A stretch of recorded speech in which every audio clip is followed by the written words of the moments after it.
Connecting Spotify to ChatGPT allows you to access your Spotify playlists, discover new music, and manage your listening experience directly through ChatGPT. This integration is done through the Apps or Plugins section.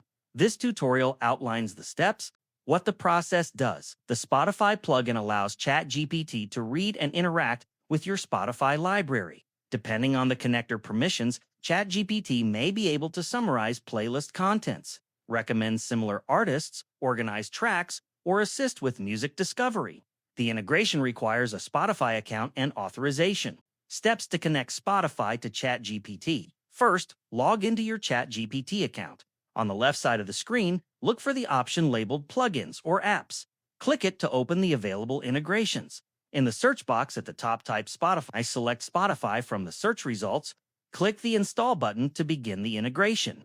A prompt will ask if you want to add Spotify to ChatGPT. Click to continue. You will be asked to sign in with your Spotify account. Click the Sign In button. On the permission page, ensure you are logged into the correct Spotify account. After authorization, you will see a success message and be redirected back to ChatGPT. Spotify will appear in your installed plugins or apps. To use it, start a new chat. Click the plus button in the chat input area and select Spotify from the available sources.